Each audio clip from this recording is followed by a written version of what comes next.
इस समय समुद्र में जो हो रहा है वो बहुत चिंता की बात है। जिस बात का डर कई दिनों से जताया जा रहा था, अब वही धीरे धीरे सच होता दिखाई दे रहा है। खबरों के अनुसार की सेना ने समुद्र में चल रहे तेल से भरे टैंकरों को निशाना बनाना शुरू कर दिया है। इससे पूरी दुनिया में चिंता बढ़ गई है, क्योंकि समुद्र के रास्ते से ही ज्यादातर तेल एक देश से दूसरे देश तक पहुंचता है। अगर ये रास्ते असुरक्षित हो जाते हैं तो कई देशों की ऊर्जा व्यवस्था पर असर पड़ सकता है। हाल ही में एक बड़ा हमला हुआ, जिसमें एक तेल टैंकर पर ड्रोन से हमला किया गया। ये जहाज का बताया जा रहा है। खबरों के अनुसार इस जहाज का नाम मयूर नारी बताया गया है। हमला इतना अचानक हुआ कि जहाज पर मौजूद लोग संभल भी नहीं पाए। ड्रोन के टकराते ही जहाज में आग लग गई और दूर से ही धुआं उठता दिखाई देने लगा। रिपोर्ट के अनुसार जहाज पर कुल कई क्रू मेंबर मौजूद थे। इनमें से 27 लोगों को बचा लिया गया है और उन्हें सुरक्षित जगह पर पहुंचा दिया गया है, लेकिन 3 लोग अभी भी लापता बताए जा रहे हैं। बचाव टीम समुद्र में उनकी तलाश कर रही है। सभी लोग यही उम्मीद कर रहे हैं कि वे जल्द ही सुरक्षित मिल जाएं। हमले के बाद जहाज में लगी आग अभी भी पूरी तरह नहीं बुझी है। जहाज के आसपास समुद्र में तेल फैलने का खतरा भी बना हुआ है। अगर जहाज का टैंक टूट जाता है और तेल समुद्र में फैल जाता है तो ये बहुत बड़ी पर्यावरण समस्या बन सकती है। समुद्र में तेल फैलने से पानी गंदा हो जाता है और समुद्री जीवों को बहुत नुकसान होता है। समुद्र में रहने वाली मछलियां, कछुए और कई दूसरे जीव ऐसे हादसों से प्रभावित होते हैं। कई बार तेल पानी की सतह पर फैलकर बड़ी परत बना देता है। इससे सूरज की रोशनी पानी के अंदर नहीं पहुंच पाती और समुद्री जीवन पर बुरा असर पड़ता है। इसलिए विशेषज्ञ इसे बहुत गंभीर खतरे के रूप में देख रहे हैं। अब कुछ लोग सोच सकते हैं कि ये जहाज थाईलैंड का था, इसलिए इसका असर भारत पर क्यों पड़ेगा, लेकिन असल में मामला इससे ज्यादा जुड़ा हुआ है। जानकारी के अनुसार ये टैंकर तेल लेकर की तरफ आ रहा था, यानी इसमें मौजूद तेल भारत के लिए भेजा जा रहा था।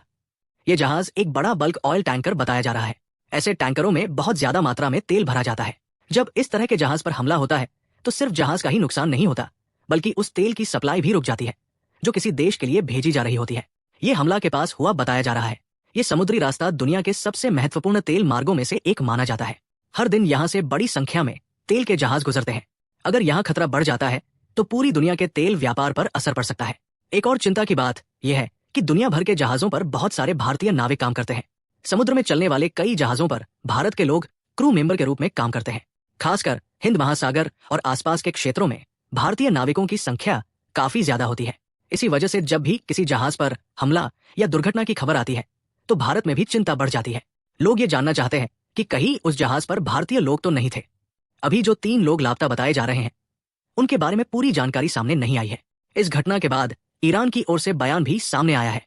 ईरानी अधिकारियों का कहना है कि इस क्षेत्र से तेल ले जाने के मामले में उनकी चेतावनियों को नजरअंदाज नहीं किया जाना चाहिए।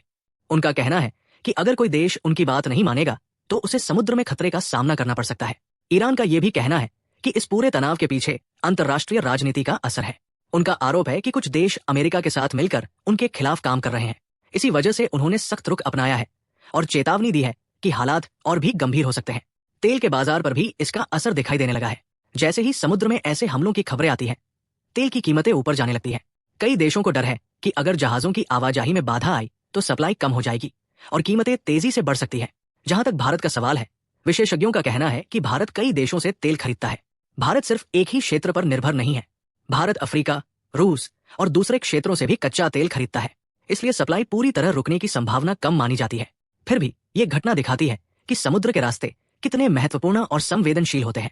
अगर इन रास्तों पर खतरा बढ़ता है तो उसका असर पूरी दुनिया पर पड़ता है। फिलहाल सभी देशों की नजर इस बात पर है कि आने वाले दिनों में स्थिति कैसी रहती है और समुद्र में चल रहे जहाजों की सुरक्षा कैसे सुनिश्चित की जाती है।